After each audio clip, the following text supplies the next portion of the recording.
चलिए, good morning all. शुरू करते हैं हम आज की क्लास। और आज हम करेंगे चरक चिकित्सा स्थान का 23 चैप्टर, जिसका नाम है विष चिकित्सा अध्याय। ठीक है। आइए जरा, श्लोक नंबर थर्ड। ठीक है। प्राग उत्पत्ति में गुणान योनि, भाई इन सब के भी विषयों की उत्पत्ति कैसे, उनके गुण क्या है, उत्पत्ति स्थान क्या है, विष के वेग, विष के लक्षण और उसकी चिकित्सा का वर्णन यहाँ पे होगा। फिर मैंने आपको पहले बताया था कि भाई अष्टांग हृदय और चरक इन दोनों ने क्या मान रखा है कि समुद्र मंथन से ही विष की उत्पत्ति हुई। तो देखो, अमृतार्थम समुद्रे तु मध्य मध्य माने सुर असुरे। ठीक है, कि वे सुर सुर के बीच में हुआ था। तो अमृत निकलने से पहले, ठीक है, य- यज्ञ प्राग अमृत उत्पत्ति पुरुषा घोर दर्शना, कि भाई ऐसा एक पुरुष पैदा होगा जो देखने को बड़ा ही डरावना था। दीप्त तेजा चतुर्दंष्टो, तो कितने दांत थे उसके? चार दांत थे। कैसे बाल थे उसके? हरि केशो, भाई हरित वर्ण के उसके केस थे। फिर जगद विषणम तम दृष्टवा तेन आसो विष संगीता, की जिसको देखते ही सारे जगत में विषाद हो गया। विषाद जो उत्पन्न करे, ठीक है, उसका नाम विष है। फिर विष की योनियां, विष की कितनी योनियां हमें पहले से पता है। कौन सी दो योनियां होती हैं? या तो भाई स्थावर बेस्ड होगा या जंगम बेस्ड होगा। ठीक है। तो इसके बाद जंगम स्थारम तद्यो ने ब्रह्म ब्रह्मा नियोजित, कि भाई ब्रह्मा ने उसका नियोजन किया कि किसी को स्थावर में डाल दिया, किसी को जांगम विष में, दो में डिवाइड करके भाई उस विष को ठीक है, उस विष को दो योनियों में डिवाइड हो कर दिया। फिर तत् अम्बु संभवम तस्माद द्विविधम पावक उपमा, बोला कि भाई समुद्र मंथन करते समय जल से उत्पन्न अग्नि के समान चमकने वाले विष दो प्रकार का हुआ, स्थावर और जांगम। इस विष के वेग कितने हैं? 8। हालांकि जब विष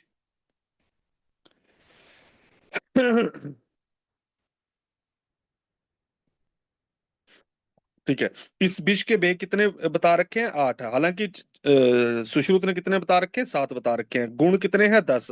और चिकित्सा कितने प्रकार की बता रखी है? 24। इसको गोला कर लेना। फिर आइए, तत् वर्षा स्वयं स्वयं अम्बु योनित्वाद संक्लेदम गुणवत गतम सर्पते अम्बु धरा पाए तद अगस्त्य हिनस्ति च। जैसा अष्टांग हृदय ने बोला था कि वर्षा ऋतु खत्म होती है कौन से नक्षत्र के पैदा होने पर, या कौन से तारा उदय होने पर? अगस्त्य तारा उदय होने पर ये जो है मंद हो जाता है। वही जो है हमारे किसने बोल रखा है? चरक ने भी इसमें भी बोल रखा है। देखो, बोला इसकी योनि क्या है? जल होती है। तो वर्षा ऋतु में किसके समान? गुड़ के समान। अच्छा, ये तुम्हें पीछे एक मार्क नहीं कराया मैंने आपको। गुड़वत गतम, ठीक है, ये इंपॉर्टेंट है। किसके समान विष करता है? क्लेदन, गुड़ के समान। फिर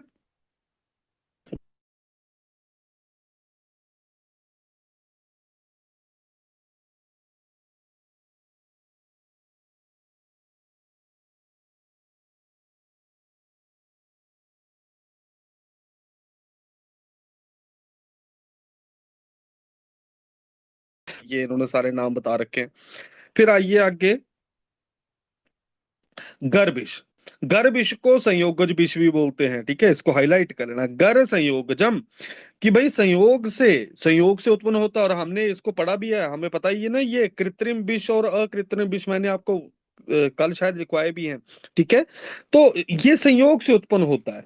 और च न्याद कर संज्ञम गत प्रथम कालांतरम विपक्वान तत् आशु हरेते असून, ये शीघ्र ही प्राणों को जो है नष्ट नहीं करता। ठीक है। तथा आशु हरे, ठीक है, रुको रुको रुको। इसका क्या है? कालांतरम विपाकित्वान, कि कालांतर देर से ये पचता है। ठीक है। तत आशु हरेते असून, कि भाई जल्दी ये है मारता नहीं है। ठीक है। कौन है ये? जो हमारा गर्भिश है। फिर जांगम विषयों का प्रभाव क्या होगा? भाई निद्रा तंद्रा क्लम दाह पाक लोम हर्षणम। तो देखो, निद्रा भी, तंद्रा भी, कलम भी, ये किसके लक्षण हैं? कफ वाले। साथ में दाह पाक लोमहर्ष, ये किसके हैं? पित्त वाले। तो कफ पित्त जैसे लक्षण देखने को मिलते हैं किसमें? जांगम विष में। अब आते हैं स्थावर विष। स्थावर विष में देखो क्या है? स्थावरम तु ज्वर हिक्का दंत हर्ष गलग्रह फेन बमन अरुचि श्वास मूर्छाश्च। इसमें किसके लक्षण दिख रहे हैं हमें? भाई पित्त बात वाले। तो पित्त वात वाले लक्षण किसमें है? स्थावर वाले में। कफ वाले लक्षण मतलब निद्रा तंद्रा क्लम, ये वाले लक्षण किसमें है दोस्तों? हाँ, ये वाले लक्षण किसमें है? निद्रा तंद्रा कलम वाले। ये हमारे पास लक्षण देखने को मिलते हैं जांगम विषयों में। और भाई पित्त बातज लक्षण मतलब जिसमें फैन भी है, श्वास भी है ना, ये ऐसे बात के लक्षण। बाकी पित्त के लक्षण ज्यादा हैं। ज्वर हो गया आपका, है ना। तो ये अति भाई, बमन, इसको गोला करना। जा भाई, स्थावर विषयों में बमन लक्षण बता रखा है, हालांकि जांगर विषयों में हमारे पास क्या मिलता है? अतिसार। ठीक है। विषयों की गति। जांगमम स्याद अधोभागम ऊर्ध्वभागम तु मूलजम तस्मात् दंष्टा विषम मौलम हंति मौलम च दंष्ट्रम। ये रेफरेंस पूछा गया है। ठीक है। कि भाई दंष्ट्रा विषय मतलब जांगम विषयों को हम मूल विषयों से या स्थावर विषयों से हम ठीक कर सकते हैं, और मौल मौल विषय या फिर आपके स्थावर विषय जो है उनमें हमें जांगम विषयों का प्रयोग करना चाहिए। लाइन शुरुआत की है, जांगवम स्याद अधोभाग ऊर्ध्व भागम तुम मूलजम। इसको हिंदी पढ़ेंगे, देखो श्लोक पढ़ के हमें क्या लग रहा है कि जंगमम स्यात अधोभाग ऊर्ध्व भागम तु मूलजम। ठीक है, कि भाई अधो भाग में मैक्सिमम टाइम पे जांगम भी अटैक करते हैं। और भाई ओबियस स्थावर विष तो हमें खाना ही पड़ेगा ना, ऐसे तो है नहीं कि प्लांट हमें काटने पड़ जाएगा। ठीक है। तो ऊर्ध्व भाग से हम मूलज विषयों का प्रयोग करते हैं। क्लियर है? लेकिन यहाँ पे क्या है, जांगम विष शरीर में संपर्क हो जाने पर उसकी गति ऊर्ध्व हो जाती है। कहाँ लिखा है मुझे नहीं पता ये। ठीक है। श्लोक में कहीं नहीं लिखा, पर ये हिंदी में कई सालों से यही चल रहा है, ये मुझे आज तक समझ नहीं आया। लेकिन यहां से हिंदी से ही क्वेश्चन पूछा गया है। ठीक है। और मूल विषयों का सेवन करने पर उसकी गति अधोभाग की तरफ होती है। ठीक है। तो इसलिए हमें दंष्ट्रा विषयों में मूल विषयों का प्रयोग करना है, मूल विषयों में हमें दंष्ट्रा विषयों का प्रयोग करना है। फिर आता है आपका कि भाई जो है वो सीक्वेंस क्या है। ठीक है। मैंने आपको बताए थे कितने विष के बेग हैं? 8 विष के बेग हैं। भाई सुश्रुत ने कितने बताए थे? 7 विष के बेग बताए थे। आइए जरा 8 विष के बेग कौन से हैं? आपको मैंने कहानी वो पहले भी बता रखी थी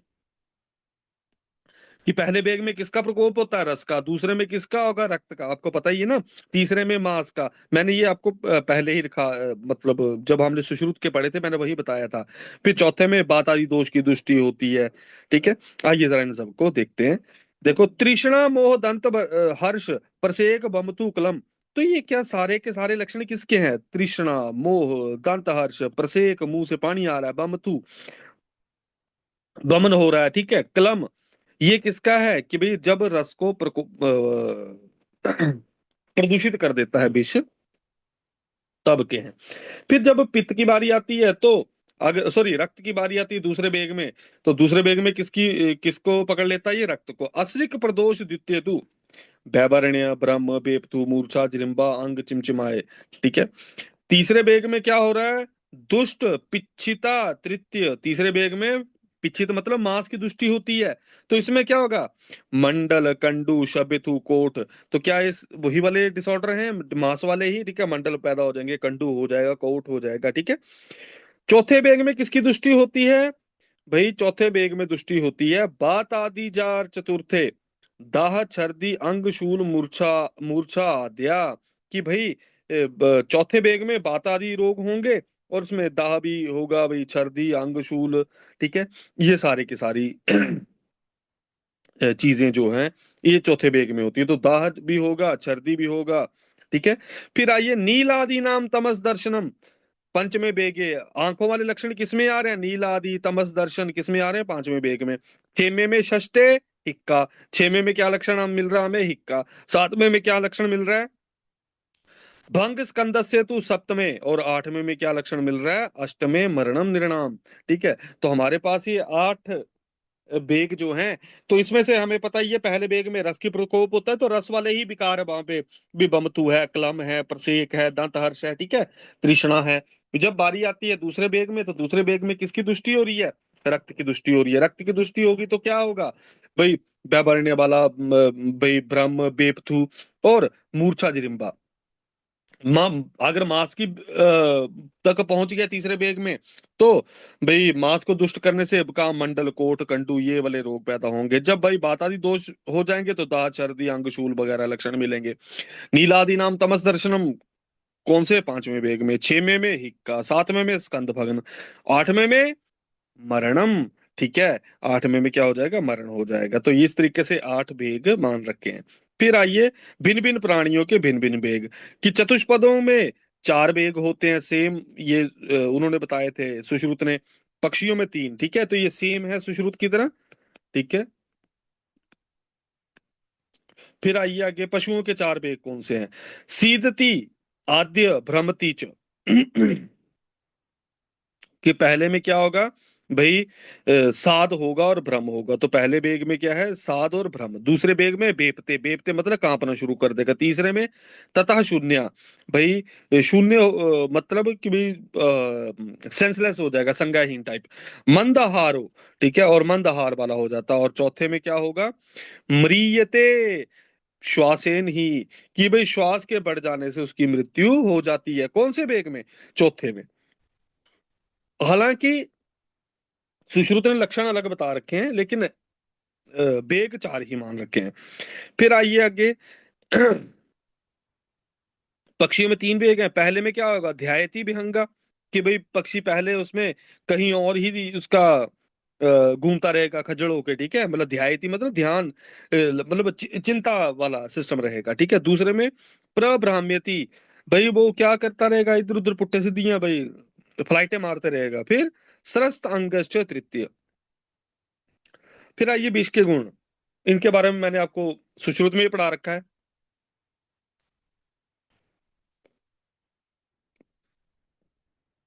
ठीक है, इनके बारे में मैंने सुश्रुत में पढ़ा रखा था तुम्हें कि भाई सुश्रुत और इसके सेम है, बस सुश्रुत ने जो 10वां गुण अलग से मान रखा है, उसकी जगह इन्होंने क्या मान रखा है, अव्यक्त रस। ठीक है, आइए जरा इन विषयों के प्रभाव, आपको पता ही है, ये मैंने सुश्रुत में लिखवा रखा है।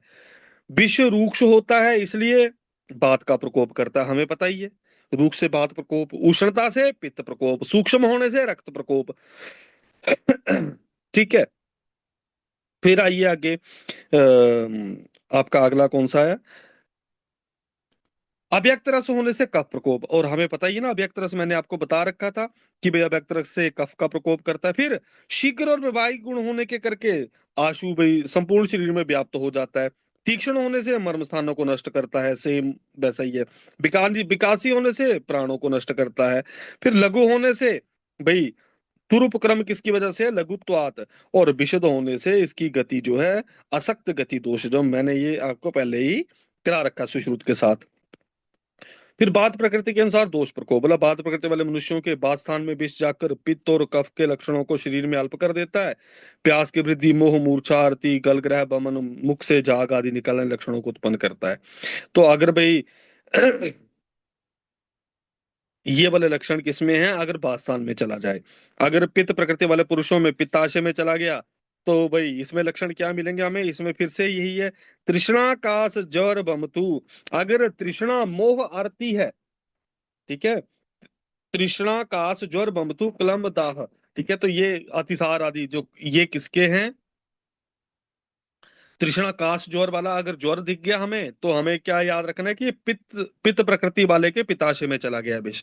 अगर तृष्णा मोह वाला लक्षण आया तो कहाँ पे है हमारा, भाई तृष्णा मोह आरती मूर्छा, तो ये हमारा विष जो है कहाँ पे है दोस्तों, बात आशय में है, बात प्रकृति वालों के।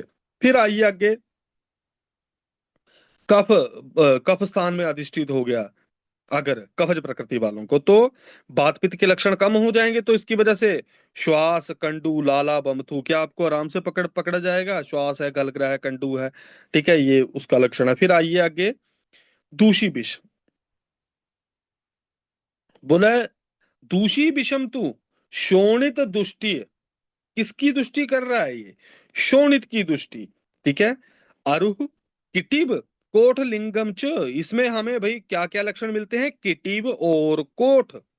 ठीक है, इसको गोला कर लेना, ये इंपॉर्टेंट है, ठीक है, कि भाई इन्होंने बता रखा है। हालांकि हमने वहां दूषी बुश का जब सुश्रुत को पढ़ा था तो वहां पे हमें लक्षण अलग अलग मिले थे देखने को।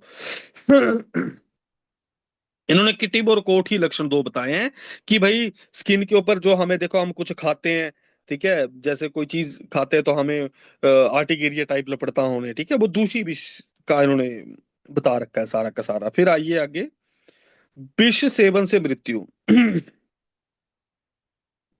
क्षरति विष तेजसा असृका, कि भाई विष के तेज से रक्त निकलना शुरू हो जाता है, वह रक्त स्रोतों को अवरुद्ध करके प्राणियों को मार देता है।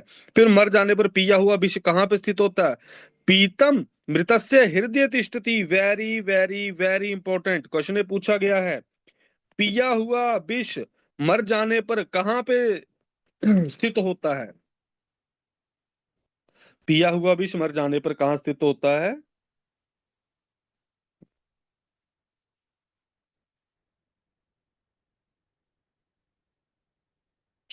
ठीक है। अच्छा, मैं कहाँ पे था?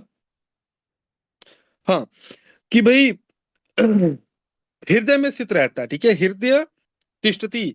फिर दष्ट विद्य और दंशम देशे से आत, कि भाई जो दष्ट है चाहे विद है, मतलब दष्ट मतलब किसी सांप ने काट लिया, विद मतलब तीर मारा किसी ने, तीर के आगे विष लगाया हुआ था, विद उसको बोला गया।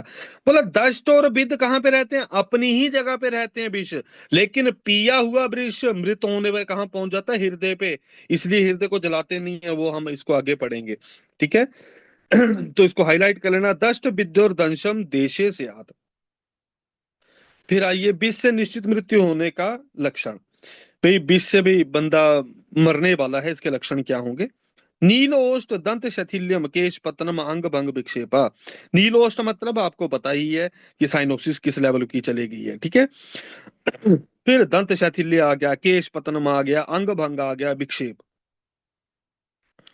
फिर आइए आगे, शिशिरेर ना लोम हर्षो ना अभिहते, कि भाई ठंडी चीजों से भाई टच कर रहे हैं तो रोम हर्ष भी नहीं हो रहा। डंडे मार रहे हैं तो वहां पे डंडों के निशान नील नहीं पड़ रहे, ठीक है। क्षतम क्षताच नाते आनी भवंती मरण लिंगानी। हमने यही लक्षण सुश्रुत में भी पढ़े हैं ना, उन्होंने बहुत ज्यादा लक्षण बताए हैं इसके अलावा भी, ठीक है। तो ये वाले लक्षण जो है, ये क्या है कि भाई ये इनकी कन्फर्म है कि ये मर जाएंगे। अब आता है विष के आक्रांत होने पर कितनी चिकित्सा बता रही, तो क्वेश्चन पूछा था विष के उपक्रम कितने माने हैं? विष के उपक्रम माने गए हैं 24। कौन से वाले? मंत्र, अरिष्टाबंधन, उत्कर्तन, निष्पीड़न, अचूषण, जलाना, परिसेचन, अवगाहन, रक्त मोक्षण, बमन, विरेचन, उपदान, हृदयावरण, अंजन, नस्य, धूम, अवलेय, औषध प्रयोग, प्रशमन, प्रतिसारण, प्रतिविष का प्रयोग, संज्ञा स्थापन, लेप और मृत संजीवन। फिर आइए, सबसे पहला आता है कि भाई दंशातु विषम दष्टस्य अविसृतम वेणिकाम विषक बद्ध्वा निष्पीड़येत वृषम दंशेम। कि भाई इन्होंने दष्ट पुरुष में जहां पे किसी को अगर शाखाओं में हुआ, अगर कहाँ हुआ दोस्तों? शाखाओं में। तो भाई क्या करना है आपको? एक बेणिका से उसको बांध देना है। फिर बांध कर क्या करना है? उसकी जगह से अचूषण करके तम दंशम व चूषेन मुखेन यब चूर्ण पांशु पूर्णेन, कि या तो भाई मुंह में आप यब का चूर्ण डालो या यब का आटा डालो, जौ का आटा डाल के अचूषण करो, या मुंह में पांशु दूध उठा के मुंह में डाल लो और उससे के बाद उसका आचूषण करो रक्त। फिर आइए अगला, रक्त मोक्षण। रक्त मोक्षण क्या बता रहा है? आचूषण कार्य के बाद कौन से? प्रछान, श्रृंग, जलोका और सिराबे द्वारा रक्त का स्राव करना। तो चारों के चारों तरीके बता दिए इन्होंने। फिर आइए, विष दूषित रक्त के होने पर मनुष्य की प्रकृति दुष्ट हो जाती है, इसके बाद रोगी की मृत्यु हो जाती है। इसलिए उक्त क्रिया द्वारा यदि रक्त की प्रवृत्ति ना होती हो तो प्रघर्षण क्रिया द्वारा रक्त की प्रवृत्ति करानी चाहिए, कि भाई प्रघर्षण कराओ वहां पे। प्रघर्षण, अगर बोला कि ये सारी आपने कर लिया, भाई आप चीरे भी मार रहे हो, है ना, रक्त निकल नहीं रहा, तो वहां पे क्या करो? घर्षण करो, ठीक है। दूसरे नंबर पे क्या आया? घर्षण। घर्षण के लिए कौन सा चूर्ण है? त्रिकटवादी चूर्ण। ठीक है। अगर ये प्रघर्षण करने से, त्रिकटवादी चूर्ण से प्रघर्षण किया और रक्त ज्यादा तेजी से निकलना लग पड़ा या बहुत ज्यादा मात्रा में, तो उसके बाद क्या प्रयोग? बटादि भी शीतले रेपे, बटादि क्षीरी वृक्षों के शीतल द्रव्यों आदि क्षीरी वृक्ष जो है इनके शीतल द्रव्यों द्वारा वहां पे लेप लगाने को बोल रखा है। तो त्रिकटवादी अगर प्रयोग किया हमने घर्षण के लिए, अगर रक्त ज्यादा निकलना शुरू हो गया तो क्षीरी वृक्षों का लेप करो। फिर आइए, विष प्रसारण में रक्त का महत्व। रक्तम ही पिशादानम, इसको हाईलाइट करेंगे। रक्तम ही पिशादानम वायुर इव आग्ने।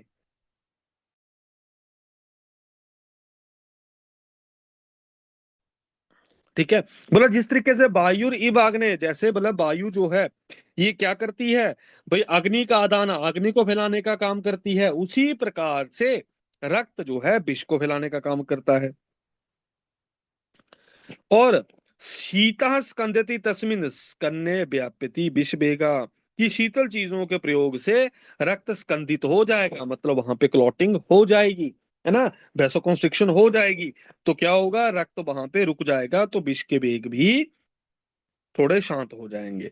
फिर विषजन्य उपद्रव की चिकित्सा, कि विष के वेग से मद, मूर्छा, विषाद, हृदय द्रव, ये सारे के सारे ये उपद्रव हो जाते हैं।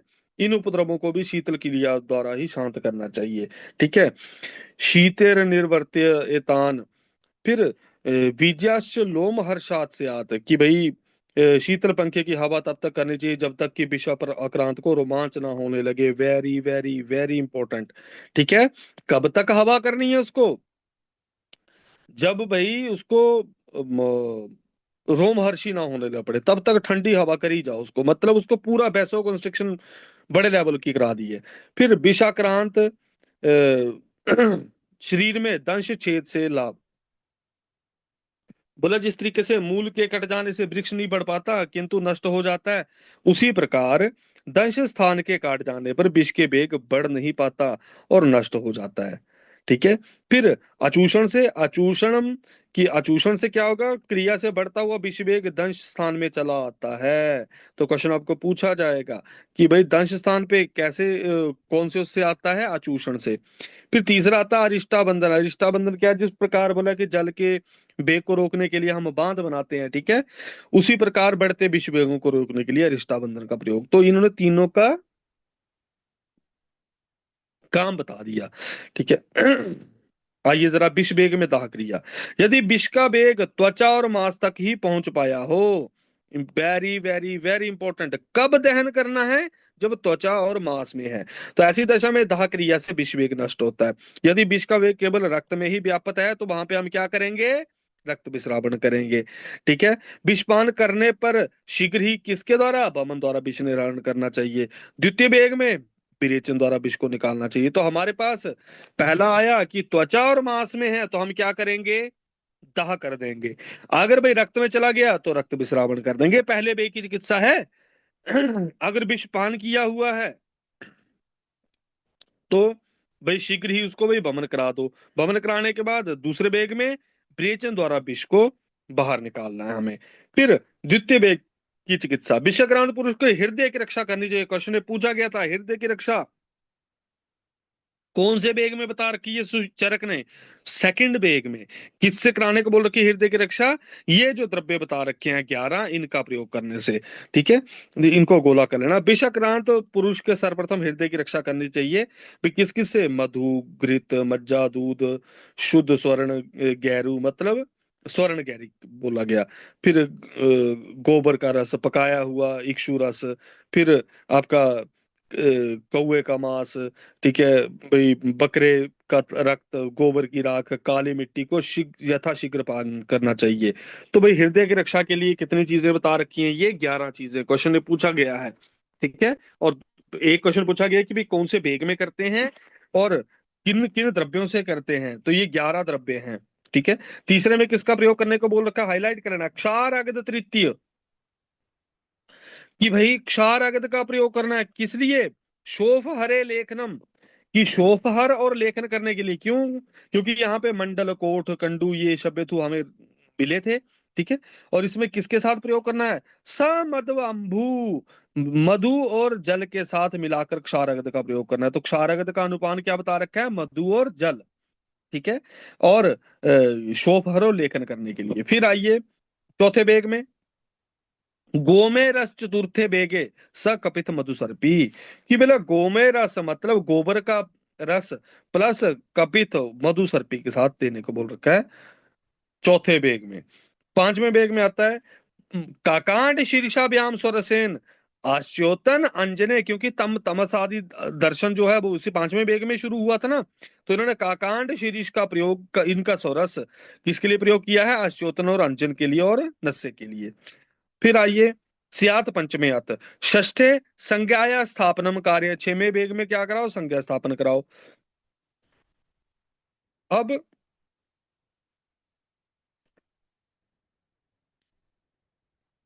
फिर आगे क्या लिख रखा है कि इन्होंने संज्ञा स्थापन के लिए क्या चीजें बता रखी हैं, गोपित युक्ता रजनी मंजिष्ठा मरिच पिपली पानम।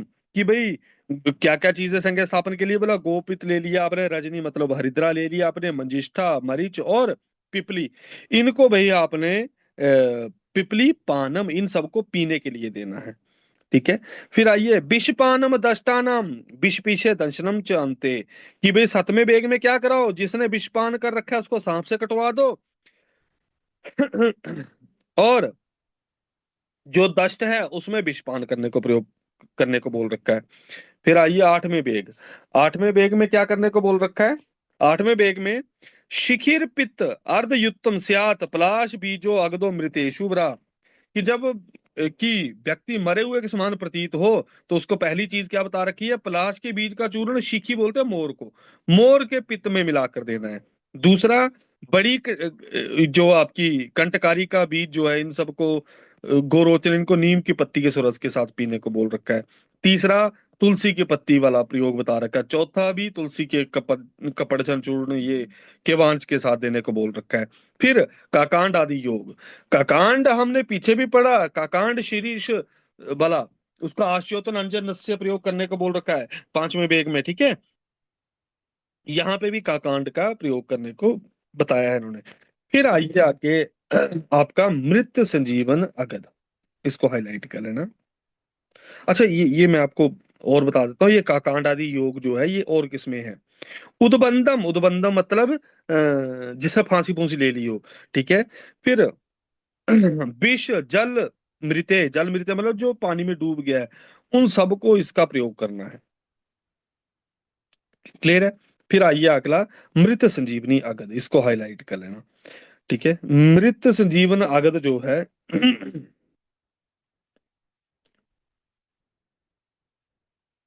इसका प्रयोग कहाँ कहाँ पे करने को बोल रखा है। ठीक है। पहले तो कौन से नक्षत्र में, पुष्य संहृते सम पिष्टवा गुटिका, तो कौन से नक्षत्र में ग्रहण करने बनाने को बोल रखा है इसको, पुष्य नक्षत्र में। फिर सर्व विषाग्नो जयेद कि भाई सारे विषयों को हरण कर लेता है, सब सब सेट कर देता है। अब देखो इंपॉर्टेंट है आगे रोग, भूत विष जंतु ये सारे के सारे। ठीक है। तू स्वप्न स्त्री दोष इन सबको ठीक करता है, धन धान्य श्री पुष्ट विवर्तनो धन्या। फिर मृत संजीवनम एश प्राग अमृताद ब्रह्मणा विहिता। ठीक है। ये मृत संजीवनी आगत का वर्णन कर दिया। फिर विष से प्रभावित स्थानिक दोषों की चिकित्सा, जांगम विषयाक्रांत होने पर रक्तवाही धमनियों का बंधन करके मंत्रों द्वारा चिकित्सा करनी चाहिए, मंत्रों द्वारा मार्जन एवं मंत्रों द्वारा आत्म रक्षा करनी चाहिए। जिस दोष के स्थान पे विष व्याप्त हो उस स्थान में रहने वाले दोषों को भी प्रथम जीतना चाहिए, कुछ नहीं है जहां पे है उसी की चिकित्सा करो। तो दोष स्थान अनुसार विष की, यदि बात स्थान में था, मैंने आपको लक्षण पीछे मार्क कराए थे, अगर तृष्णा के साथ ज्वर लिखा हुआ है तो पित्त प्रकृति का पित्त स्थान में है। अगर तृष्णा है बाकी अलग अलग लक्षण है, अगर ज्वर नहीं दिख रहा हमें तो मोह है उसमें। ठीक है। तो हमारा किसका है, वो बात स्थान वाला है, और कफ वाला हमें पता ही है, कफ वाले लक्षण थे उसमें, है ना, श्वास का वो वाले लक्षण थे। तो आइए भाई, बात स्थान में सर्प विषाले जंतु ने काटा हो तो या स्थावर विष बात स्थान में व्याप्त हो तो सर्वप्रथम स्वेदन करो। पहला चीज, पहली चीज क्या बताई है इन्होंने, भाई स्वेदन करो। ठीक है। स्वेदन कर दिया, इसके बाद क्या करने को बोल रखा है, इसके बाद तगर कुष्ठ कल्क बनाकर दही में घोल कर पिलाना चाहिए। तो दूसरा नंबर क्या बता दिया इन्होंने, तगर कुष्ठ को इसका कल्क बनाकर दही में घोल कर पीने को बोल रखा है। फिर पित्त स्थान में विष व्याप्त हो तो क्या करना है, मधु घृत दूध जल मिलाकर पिलाना चाहिए और अबगाह और परिषेक करना है। तो इसको हाईलाइट कर लेना, किसका, पित्त स्थान में। तो मधु, घृत, दूध, जल इनको मिलाकर पिलाना चाहिए अथवा अवगाह या परिसेचन करना चाहिए। फिर तीसरा, कफ स्थान में विष व्याप्त हो तो इसमें भी स्वेदन करके सिरा भेद रक्तस्राव करके क्षारगद का प्रयोग करना चाहिए। तो इसको हाईलाइट कर लेना। क्षारगद, भाई कौन से वेग में बताया था? तीसरे में। दूसरा कहाँ बता रखा है? ये क्वेश्चन हमें पूछा गया था, ठीक है। कफ स्थानगत अगर विष है तो इसमें क्षारगद का प्रयोग करेंगे। तो बाल स्थानगत है, इसमें भी पहले स्वेदन करेंगे फिर तगर कुष्ठ का कल्क बनाकर दही में घोलकर पिलाना है। दूसरा, पित्त स्थान में चला गया तो मधु, घृत, दूध, जल मिलाकर पिलाना है, आपका अभिषेचन करना है।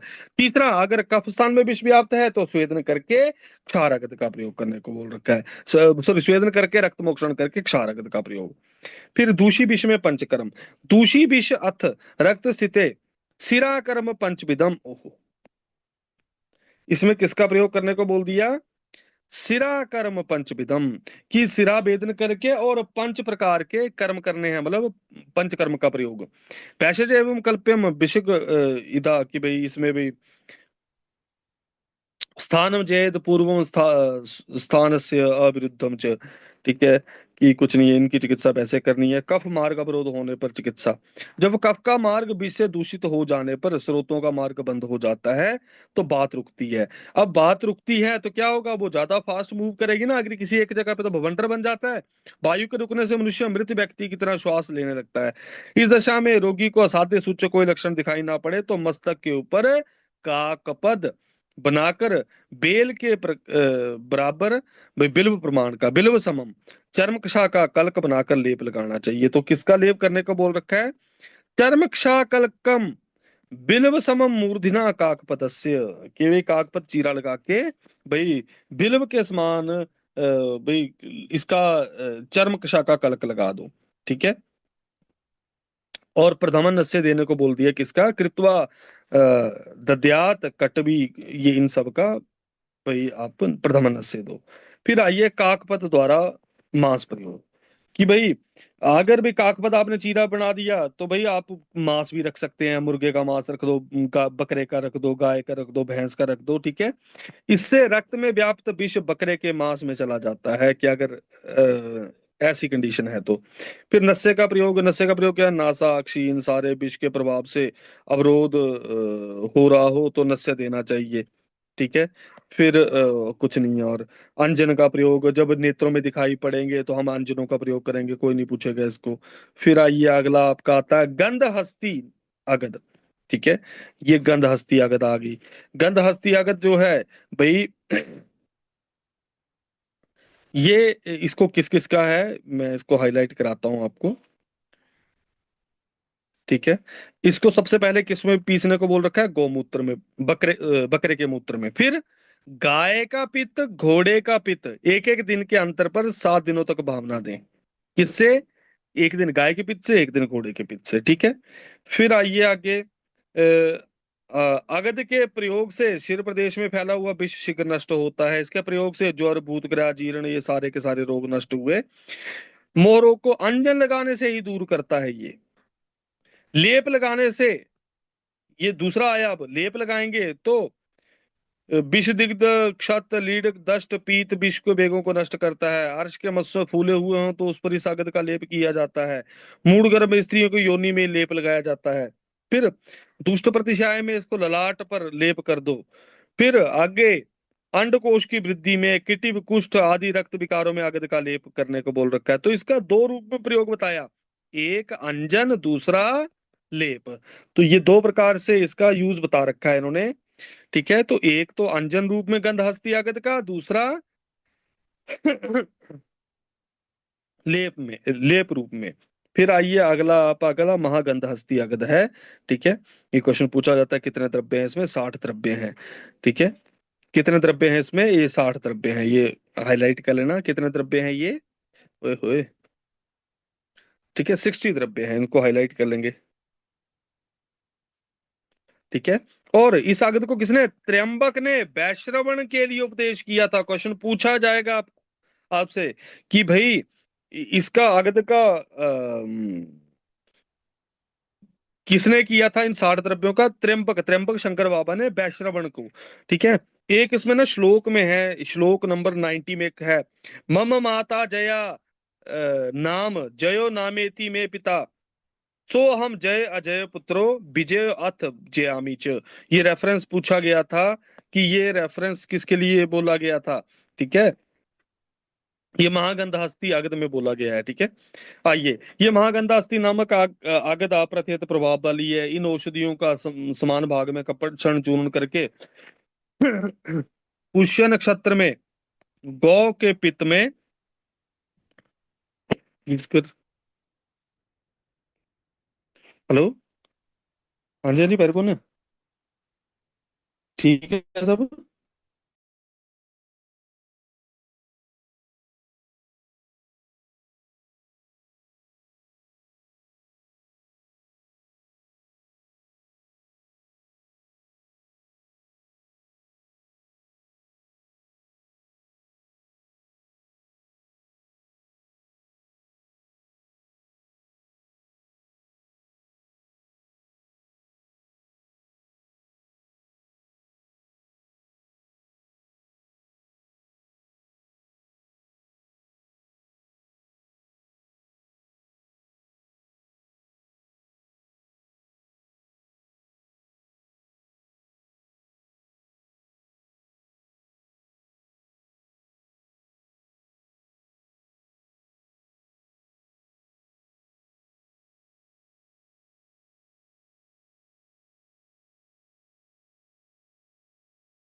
सॉरी थे, हाँ, ठीक है आगे। इसको पान अंजन लेप के कार्यों में प्रयोग करो, और हाईलाइट करना कौन से रोग में, पिल्ल रोग में, कंडू तिमिर रोग, सारे नेत्र रोग जो हैं, थोड़ा पथ्य सेवन करने वाले व्यक्ति को निरंतर प्रयोग से दूर करता है, कुछ नहीं है, विषम ज्वर ये सारे के सारे रोगों को ठीक करेगा। फिर यदि इस अगद को मनुष्य के शरीर पर लेप करें तो सर्पों को हाथ से पकड़ सकता है, विष का भक्षण कर सकता है। हम्म, अगर उदर में ना है, गुदा में लेप करने से लाभ होगा। स्त्रियों के मूड गर्भ हो गया तो योनि में लेप से लाभ होगा। वो गंध हस्ती भी था, महागंध हस्ती भी है। ठीक है। अगद को भेरी, मृदंग, छत्र, ध्वजा इन सब पे लेप करने से भाई विष नष्ट होता है।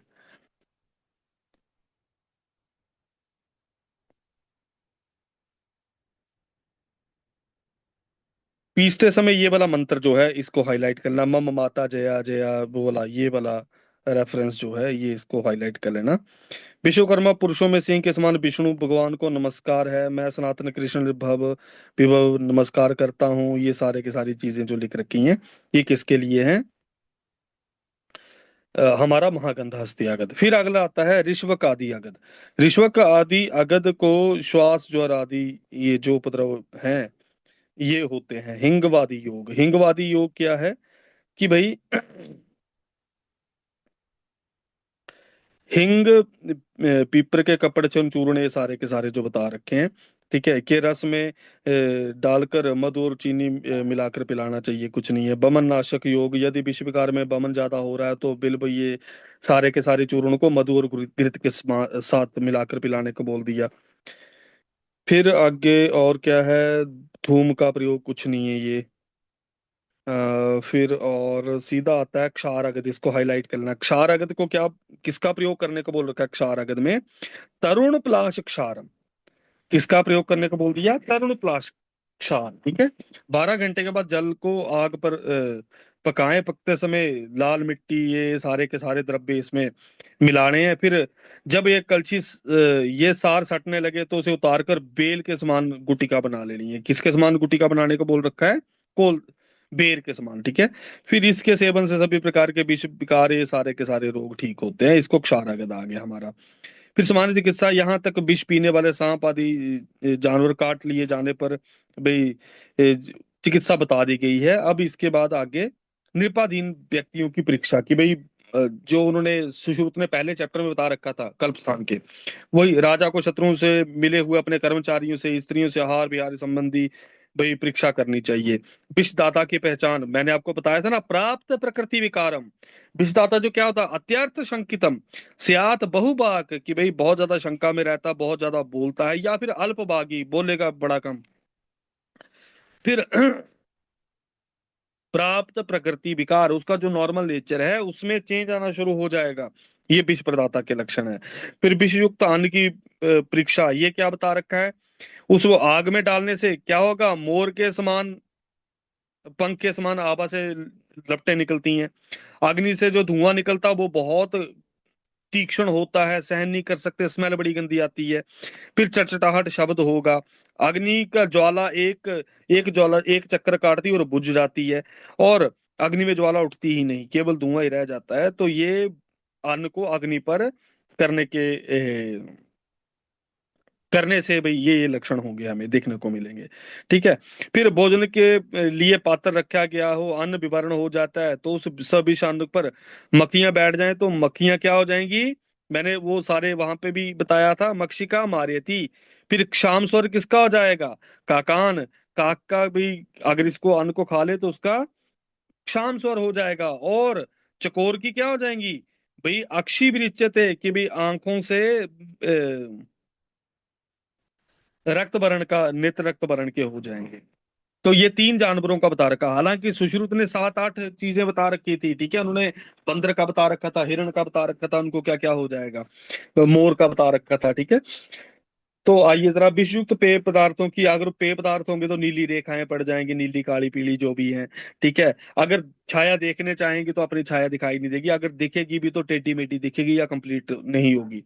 फिर भाई विष युक्त अन्न की गंध स्पर्श की परीक्षा, बोला विष मिले हुए पेय पदार्थ भोज्य पदार्थों की नासिका में प्रविष्ट हो जाए तो शिरा शूल हृदय वेदना मूर्छा हो जाएगी।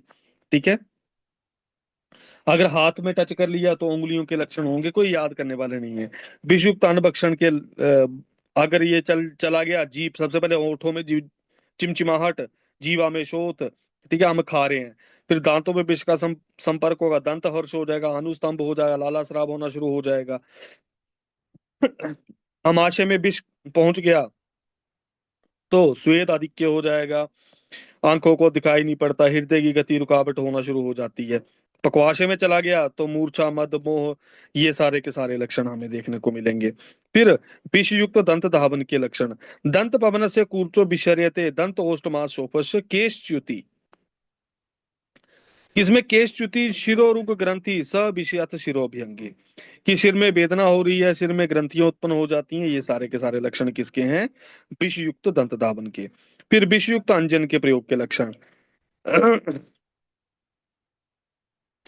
ठीक है, अब यदि अंजन में विष मिलाकर नेत्र में लगाया गया तो नेत्रों में दाह हो जाएगा, ये सारे के सारे लक्षण, आंखों के लक्षण पैदा होंगे, कोई अलग सा लक्षण नहीं है। फिर आइए आगे आपका, विषयुक्त स्नान के प्रयोग से भाई कंडू कोट उत्पन्न होगा, कुछ नहीं है। भूमि में क्या होगा, जहां भूमि पे हम बैठेंगे भाई दाह दूह उत्पन्न होगा। ठीक है, माला का प्रयोग करने से वो माला की सुगंध सूंघ लेंगे तो भी ये सर दर्द वगैरह लग जाएगी। ठीक है, धूम से भाई वही नासामुख छिद्र जकड़ जाते हैं, गंध ज्ञान का नाश हो जाता है, कोई इंपॉर्टेंट नहीं है। फिर आइए स्थावर विष की चिकित्सा का उपसंहार। यदि विष आमाशय में चला गया हो तो पहले वमन कराना चाहिए। यदि विष का संबंध केवल त्वचा से हो तो प्रदेह परिषेक प्रयोग कराना चाहिए। इसके इसके बाद विष विकारों में दोषों का विचार करके हमें चिकित्सा करनी चाहिए। इस तरीके से ये स्थावर विषयों का वर्णन यहाँ पे खत्म हुआ। अब आता है जांगम विष। जांगम विषयों में हमें मेन इंपॉर्टेंट विष कौन है? सर्प का विष। सांप कितने बता रखे हैं? मैंने आपको पहले बताया था, इन्होंने सिर्फ 3 प्रकार के बता रखे हैं, डीएमआर, दर्भिकर, मंडली और राजीमान। ठीक है, अब भाई दर्भिकर आपको पता ही है, बात दोषो मंडली पित्त का प्रकोप करता है और राजीमान कफ का करता है। दर्भिकर को और क्या बोलते हैं भाई, इसको हाईलाइट कर लेना, दर्भिकरा फणी क्यों, कि भाई इसी को फणी वाला बोलते हैं। ठीक है, मंडली, मंडला फणा, जिसका मंडल फण है उसको क्या बोलते हैं? मंडलिनी सर्प। और बिंदु लेखा विचित्रंगा, पन्नगा, पन्नग किसको बोलते हैं? सांप को ही बोलते हैं। तो जिसमें बोला बिंदु लेखा विचित्र बने होंगे वो क्या है आपका? राजीमान है। राजी मतलब जिसमें राजियां बनी हो, लकीरें बनी हो। ठीक है, सर्विष की विशेषता, कि भाई इनमें से दर्भिकर का रूक्ष और कटु होता है, मंडलिनी का आम्ल और उष्ण होता है, और मधुर और शीतल होता है राजीमान का। मैंने, अगर आपको याद होगा तो मैंने ये लिखवा भी रखे हैं अष्टांग हृदय के। ठीक है, जो सर्प विष वाला पढ़ रहे थे वहां पे मैंने लिखवा रखे हैं। ठीक है, तो इन सांपों का विष क्रमशः यही है भाई, रूक्ष और कटु होने से वात का प्रकोप करता है, भाई अम्ल और उष्ण होने से पित्त का प्रकोप करता है। ठीक है, मधुर शीतल होने से कफ का, राजीमान जो है। फिर आइए दर्भिकर सर्प से दष्ट व्यक्ति के लक्षण। यदि दर्भिकर ने काट लिया, दर्भीकृतो दंशा सूक्ष्म दंष्ट्रापदो असिता, सूक्ष्म और काला होता है, और निरुद्ध रक्ता कूर्माबोबात व्याधि करा। इसको गोला, काटे हुए स्थान से रक्त नहीं निकलता और उसमें कछुए के समान, पीठ के समान वहां पे उभार हो जाता है। ये कौन सा है? दर्भिकर सर्पदष्ट के लक्षण। दूसरे नंबर पे आता है मंडलिनी। मंडलिनी ने काटा हो तो भाई काटा हुआ स्थान कैसा हो जाएगा? मोटा, ये सारे के सारे पृथु सशोथा दंशो मंडलिनी कृता, पितावा पीत रक्तश्च सर्व पित्त विकार कृता, कि भाई पीताब हो जाएगा, भाई सारे के सारे पीत रक्त होना शुरू हो जाएगा। ये सारे के सारे पित्त वाले लक्षण ही हमें देखने को मिलेंगे किसमें? मंडलिनी सर्प में। फिर आइए राजीमान। कफज है तो कफ वाले लक्षण है, देखो दंशा, पिछला स्थिर शोभकृता, फिर पांडुष्य सांद्र, तो आपको मिल गया, बाकी सारी कफज व्याधियां उत्पन्न करेगा। फिर स्त्री पुरुष और नपुंसक। वृत्त भोगो महाकाय। ठीक है, वृत्त भोगो महाकाय, वृत्त भोगो मतलब कोल है। ठीक है, फिर आगे महाकाय, शरीर बहुत बड़ा है। श्वसन ऊर्ध्वे अक्षणा, ठीक है, अपमान, कि भाई जो मेल होता है इसकी दृष्टि हमेशा कैसी रहती है? ऊर्ध्व। स्थूला मूर्धा समांगश्च स्त्री त्वतः स स्याद विपर्यात, कि भाई जिस सांप में इन्हीं लक्षणों से भिन्न लक्षण होंगे वो स्त्री के जाने। और नपुंसक क्या है? क्लीब सरस्वती, ये क्वेश्चन पूछा गया था नपुंसक सांप का लक्षण क्या है? सरस्ती मतलब है डरता रहता, ठीक है। वो जो नपुंसक होता है वह सर्वदा डरता रहता है, ठीक है। तो वृत्त भोगो महाकाय, ठीक है, ये ऊर्ध्व दृष्टि होती है मेल वाले की। स्थूल मूर्धा, सिर बड़ा भाई, मोटा होना इसका, ठीक है। समअंगस्य, समअंगस्य कहने का मतलब कि जिसके अंग प्रत्यंग सारे ही इक्वली डिवाइडेड हैं, तो ये कौन है? पुरुष। इससे उल्टे लक्षण किसके होंगे? स्त्री के। और भाई अगर नपुंसक सांप है तो वो कैसा होगा? सरस्वती, डरता रहेगा। स्थिर सर्प से दष्ट व्यक्ति के लक्षण, ठीक है। भाई अधो दृष्टि स्वरहीना प्रकंपते, कि भाई शर्म इतनी आ जाती है कि भाई स्त्री काट के चलेगी, है ना। भाई अधो दृष्टि हो जाती है बंदे की, स्वर भी नहीं होता मुंह में, प्रकंपते कांपता रहता है। स्त्री दष्टो विपर्य तैरते पुंसाम नरोम मता, कि भाई स्त्री के उल्टा जो लक्षण है हमें किसमें मिलते हैं? पुरुष जाति वाले में। फिर व्यामिश्र लिंगे क्लीब दष्टम नरम बदेत, कि अगर इन दोनों के लक्षण दिखेंगे तो हमें क्या समझना चाहिए? ये नपुंसक सांप ने काटा है। फिर आइए पांडु वक्त्रस्तु, गर्भिणी, गर्भिणी को कौन सा रोग रहता है? बेसिकली अनीमिया रहता है ना बड़ा ज्यादा। छू नोस्ट आप, ठीक है, आप ही असित लक्षणा, तो हमें गर्भिणी को यही रोग रहता, तो यही रोग हो गया, पांडु वक्त्र हो गया। फिर जृंबा क्रोधो उपजीवार्ता, ठीक है, जृंबा क्रोध होगा, उपजीवार्थ किसको? सूतिका, रक्त मूत्रवान, ठीक है। कि भाई जृंबा क्रोध होना है ना, इरिटेटिव हो जाती है जैसे ही बेबी निकल पैदा हो जाता है, ठीक है। क्यों हो जाती है? क्योंकि सब कुछ आजकल तो पता ही है आपको, छोटी छोटी फैमिलीज हैं, तो मुश्किल हो जाता है सब संभालना, ठीक है। तो सूतिका अगर काटेगी तो रक्त मूत्र होगा, उपजीवा हो जाएगी, क्रोध रहेगा, ठीक है। ये सेम लमसम ऐसा ही लक्षण किसने बताए हैं? सुश्रुत ने भी बता रखे हैं, अगर आपको याद होंगे तो। फिर आइए गोधेरक। सर्पो गोधेरको नाम गोदायाम स्यात चतुष्पदो, कि भाई ये चार पैरों वाला होता है, इसके काटने पर किसके समान? कृष्ण सर्पेण तुल्य, कृष्ण सर्प मतलब दर्भिकर के समान। सेम सुश्रुत ने ये बोला है, से- अष्टांग हृदय में भी सेम ये बोल रहा है, सेयूर मिश्र मिश्र जाते हैं, ठीक है। फिर गूढ़ संपादित दस्त का लक्षण, भाई सांप के काटने पर यदि दस्त स्थान गूढ़ संपादित हो, गोल हो, अति पीड़ा युक्त हो, लंबा हो, सर्पित, ये अधिक कष्टकारी होते हैं, ठीक है। फिर तरुणा कृष्ण सर्पास्तु गोनसा स्थविरास्था राजीमंतो भयो मध्य, सेम एज आशी बिशोपमा, ठीक है। कि भाई हमें पता ही है कि भाई दर्भिकर जो है वो कौन सी एज में ज्यादा खतरनाक है? सुश्रुत और चरक सेम बांधते हैं, ठीक है। चरक क्या, दर्भिकर कौन से अवस्था में? तरुण अवस्था में। फिर वृद्धावस्था में क्या? मंडलिनी। और मध्यम अवस्था में कौन सा है आपका? राजीमान। हालांकि जब अष्टांग हृदय की बारी आती है उन्होंने मंडलिनी बोल रखा है कि मध्यम अवस्था में, और राजीमान वृद्धावस्था में बोल रखा है, ठीक है। अच्छा, फिर आइए आगे, सांप की दाढ़ें कितनी होंगी, ठीक है। लगता है ये कंप्लीट नहीं हो पाएगा आज।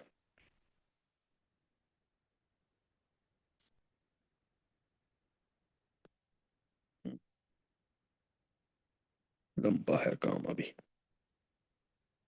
ठीक है। सांप में दाढ़ें कितनी होंगी, ठीक है। सांप में दाढ़ें जो हैं वो कितनी होती हैं? चार दाढ़ें होती हैं। दाढ़ें मतलब दांत उसके चार माने गए हैं, ठीक है। कि कौन से हैं? सर्वदंष्ट्रा चतस्रस्तु तासाम बाम अधा सिता, ठीक है। वाम भाग में नीचे की ओर होता, वो कैसी है? असिता, ठीक है। असिता का मतलब काला है वो। भाई पीत बाम उत्तरा, वाम साइड का ऊपर वाला कैसा है? वो पीत वर्ण का है। फिर दंष्टा रक्त श्याव अधो उत्तरा, कि भाई हमारे अब चार दांत हुए, ठीक है। तो हमने याद कैसे रखना है इसको? लेफ्ट राइट, ठीक है। तो लेफ्ट राइट, ठीक है। लेफ्ट साइड पे आधा, फिर ऊर्ध्व, ठीक है। लेफ्ट साइड में आधा का कौन सा वर्ण है? काला, पीला, फिर लाल, श्याव। इसको याद रखना कपल्स से। किससे याद रखना है इसको? कपल्स। बस लेफ्ट राइट रखना याद, की लेफ्ट राइट लेफ्ट ऐसे करते ना। लेफ्ट, लेफ्ट का पहले नीचे के दांत है, नीचे के दांत कौन से कर्ण का है? Couples, KPLS। कपल्स से के से कृष्ण वर्ण का, पी से पीले वर्ण का ऊपर का दांत, फिर आधा का दांत राइट साइड का कौन सा है? भाई वो लाल वर्ण का है। और एस से विषाभ वर्ण का कौन से वाला है? अधो वाला। याद रहेगा आपको कपल्स। फिर आइए आगे। सांपों में विष की मात्रा कितनी मात्रा है? यन मात्रा पतते बिंदुर गोबालात। कि भाई गाय के पूंछ के बाल को अगर पानी में डुबो दिया और जितना वही निकलता है एक बूंद उसमें, ठीक है, जितना जल की बूंदें गिरती हैं उतना ही विष सांप के वाम भाग के नीचे की दाढ़ में होता है। क्रमशः दाढ़ों में विष एक भाग, दो भाग, तीन भाग, चार भाग उत्तरोत्तर अधिक होता है। सांप जिस दाढ़ वाले दांत से काटता है तो काटा हुआ स्थान उस दाढ़ के वर्ण का हो जाता है। ये इसको गोला कर लेना, ठीक है, कि जिस दाढ़ से काटता है उसी दाढ़ जैसा कलर हो जाता है वहां पे। और ये उत्तरोत्तर कष्ट साध्य है, कहने का मतलब सबसे ज्यादा खतरनाक जो है राइट साइड का है। क्लियर है? फिर आइए आगे। कीट की उत्पत्ति। तो इस किससे कीटों की उत्पत्ति होती है? सर्पणाम एव बिण मूत्रात कीटा से कीट सम्मता दूषी विष प्राण हरो इति संक्षेप्तो मता। कि भाई ये दो प्रकार के होते हैं, दूषी विषहर, दूषी विष कीट या प्राणहर कीट। क्लियर है? दूषी विष कीट के काटने के लक्षण क्या हैं? कि भाई गात्र रक्त ये सारी पीड़िकाएं उत्पन्न हो जाएंगी, कंडू कुंडू विसर्प रोग हो जाएगा। अगर प्राणहर काटेगा तो उग्रगंधी, दंशाक्षी, गौरव, ये तृष्णा, रुचि, ये सारे के सारे लक्षण हमें देखने को मिलेंगे। इसी तरीके से दूषी विष हमारे पास लूता है। लूता के काटने के लक्षण क्या है? भाई काला शाबरण हो जाएगा, सिराओं का जाल बन जाएगा। ठीक है? फिर प्राणहर लूता जो है उसके लक्षण क्या है? शोफा श्वेत सिता प्राण अंतिको भवेत श्वासा दाह हिक्का शिरोग्रह। ठीक है, तो दाह हिक्का शिरोग्रह हमें मिलेगा। फिर दूसरी विष चूहे के काटने के लक्षण। आदंशम च शोणितम पांडु मंडलानी ज्वर रुचि लोम हर्ष आखु विशारदिता। कि भाई इसमें मंडलों उत्पन्न हो जाएंगे, कोई याद करने का नहीं है इसमें कुछ भी। फिर जो दूसरे वाले हैं उसमें हमें क्या लक्षण मिलेगा? मूर्छा, ये श्रुति ज्वरा, शिरो गौरव, लाला आश्रिक छर्दी। ठीक है, ये हमें लक्षण देखने को मिलेंगे। इसके आगे का हम अब कल करेंगे। कल अगर मैं क्लास लूंगा तो मैं सुबह 6:30 बजे लिंक शेयर कर दूंगा। ठीक है? आज के लिए इतना ही। Till then take care, bye bye, have a good day.